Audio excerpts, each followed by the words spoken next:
Alors, anti-recouvrement. Pour faire l'anti-recouvrement, peut-être je vais même un peu forcer le trait en mettant les nœuds un peu plus gros. Check. Yes. Alors, expérience.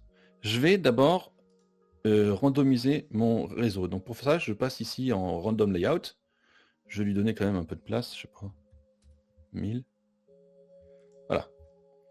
Ça, c'est mon réseau. Et si ensuite je reviens sur Force Atlas 2 là, dans ma fenêtre, et que je relance, on peut voir que assez rapidement, il retrouve la forme qui était censée être la sienne. Je recommence. Je reviens sur Random Layout. Hop, de nouveau, on récupère le carré.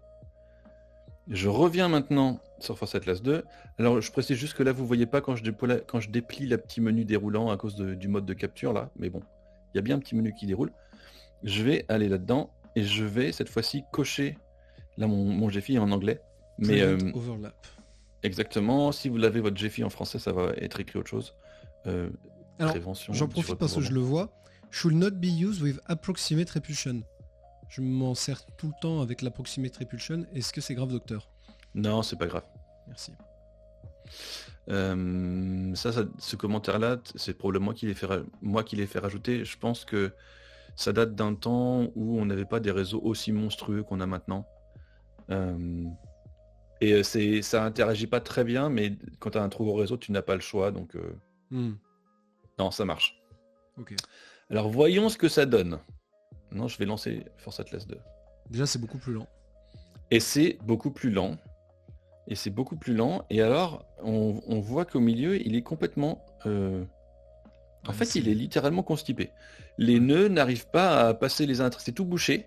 Il y a des nœuds qui sont là, qui sont en bas à droite, qui veulent aller en haut à gauche. Il y a des nœuds en haut à gauche qui veulent aller en bas à droite. C'est un traffic jam. C'est un bouchon. C'est un bouchon de circulation. Ma question c'est, est-ce que ça peut se traverser? Ouais, est-ce que si tu le laisses comme un bouchon de la circulation, est-ce que si tu le laisses tourner assez longtemps, il va finir par se mettre quand même à sa place, ou est-ce que c'est bloquant? Alors, c'est possible, il pourrait rester vraiment bloqué. Mais je pense que dans les réseaux, là, ils sont pas suffisamment denses. C'est une bonne question. Ça dépend de la taille des nœuds.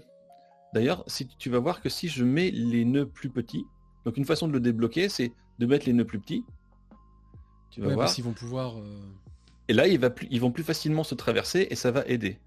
Mais là, on voit que quand même ils galèrent. Hein. Ça n'a pas l'air d'être ouf. Est-ce que si on va de près, on voit qu'il y a du progrès? Un petit peu. On voit qu'il y a des nœuds qui se baladent et qui arrivent à aller plus ou moins d'un côté à l'autre. Donc là, il finirait par se débloquer. Hein. Mais après, donc se débloquerait. Ouais, on voit que ça, il se débloquerait peut-être de manière macro, mais est-ce que de manière micro, tu vas pas quand même avoir des...